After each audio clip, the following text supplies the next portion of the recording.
Hello and welcome to Find Them Cannons. I'm Cal, and today I just wanted to bring out a brand new series called Player of the Week. Now, this is going to be a series where it's in the name, talk about the best player in the week. And the reason why I wanted to launch this one is because I think it's a really good idea to kind of boost up players and talk about the really good performers. I think within our fan base, and a lot of the times we kind of complain, or maybe we talk about a player in passing, but I really wanted to just every week do kind of a highlight a player that really impressed me. So yeah, hope you guys like and subscribe. Hope you guys enjoy the content, and yeah, please support the channel if you as it helps us. We want to grow a community here. Now, as the first player for consideration, and this is going to be an honorable mention before I get to the final one. The I don't know if I wanted to do multiple honorable mentions, but I'll just do one honorable mention for now. And the first honorable mention I'm going to do is Declan Rice. Now, Declan Rice he is one of the most consistent performers in the team. I think I was really impressed with him in our last game against Sunderland, that 3-0 victory. He kind of he started to do things that I haven't actually seen him do before, which he started to actually dictate play on the pitch, like almost like being a captain on the pitch. I'm seeing him yelling at other players, trying to get everyone in line, and he wanted that intensity up there even though we were up, which is something I just want to see from a captain. And Declan Rice, he really acted as a captain, and just he not only did that, but just in this game and the Chelsea game, he's imperious. Like, he is playing like the best player in the league at the moment, and he's giving us that week in, week out. His recovery pace is underrated, his defensive capabilities is underrated. Of course, we love him with his set piece delivery, and his on the ball ability is also a little bit underrated. Also, his box crashing and ball carrying are some of his best attributes, and he displayed a lot of them in the last couple of games. We didn't actually score off one of his set piece deliveries, but they're always so dangerous. So yeah, big shout out to Declan Rice. I thought he's also part of the reason why we had a good performance against Chelsea, and he's one of the reasons why we had such a good performance against Sunderland. I thought he had, especially his performance against Sunderland, I was very impressed, and he just didn't almost made my player of the week, but just got cut short there. To be honest, another honorable mention is Victor Gyökeres. I know I said I was only going to do one honorable mention, but I just want to mention Victor Gyökeres because of how well he has been performing in the last couple of games. This week he didn't score in the Chelsea game, but he did actually score 2 goals in the Sunderland game, which is a brace, which is fantastic. I thought he's picking up form. He's looking a lot better now. Now, for the big one, the person that I have as the player of the week is Kai Havertz. Yes, people. I think Kai Havertz has been the best player of the week in terms of his impact. I think Kai Havertz into this team has been a revelation. We saw it a little bit when we saw the Kairat game, and we were told, at least some people told me, you can't judge that game. I saw him link up with Gyökeres. I saw him try to progress the ball often, and to be honest with you, because I judge games not based on our opponents but based on our intentions and our patterns of play in the game. It doesn't matter what opponent you're facing.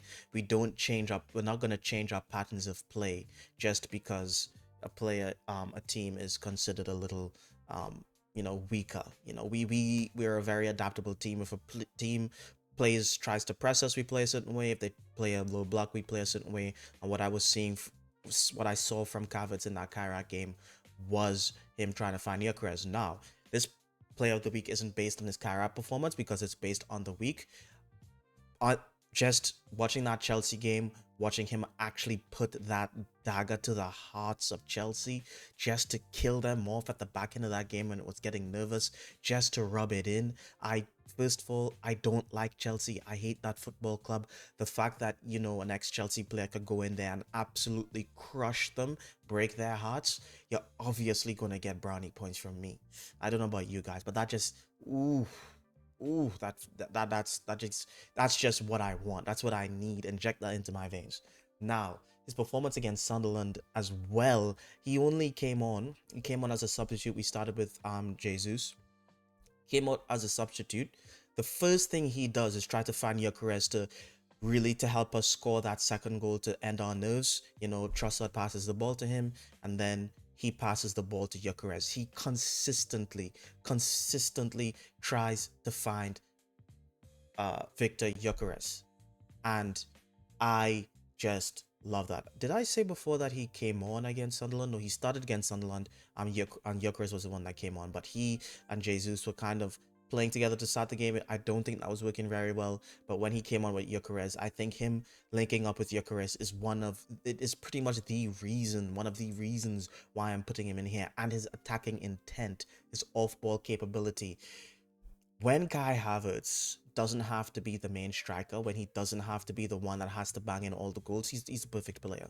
Because for the last couple of seasons, when we had to rely on him being the main guy, making him that guy, putting the pressure on him to score all our goals is a bit too much, because he does play like a false nine, he does play like a 10, and he works best dropping in, finding the pockets, making the off-ball runs, and his first touch is really good, his link-up play is very good, and that's what we do with him and Gyökeres. And the fact that he's one of the few players on the team that I'm seeing actively try to find Gyökeres every single time is just what I want to see. Feed the striker, feed the beast. If Gyökeres is scoring, we are winning games, people. And Kai Havertz also has that, forward mentality. He doesn't drop in deep to collect the ball. He stays up front because we already have Zubamendi and Declan Rice, which is, I think, the best double pivot in world football at the moment. Even though they're not playing as CDMs per se, I think they're playing like more central midfielders, kind of.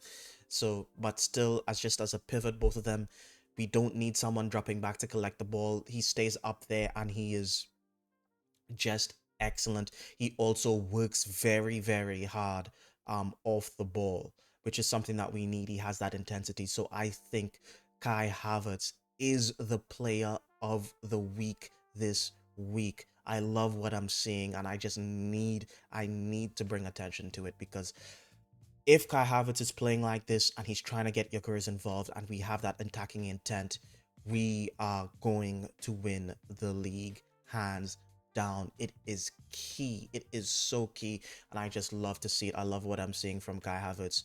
I think Arteta has found a role for him in this team. I think he can be useful as a 9 if we need it, but I think his heart's in that 10 position, playing with Gyökeres, where he can drop deep and link up play, and we can still have that outlet up front to occupy defenders. So 100% Kai Havertz, big up to Kai, waka waka AA, and hopefully we could get more performance like that moving forward. Mikel Arteta, you have found the blueprint. Please stick with it. Anyway, please like and subscribe as it helps support the channel. Big ups. All right. See you next time.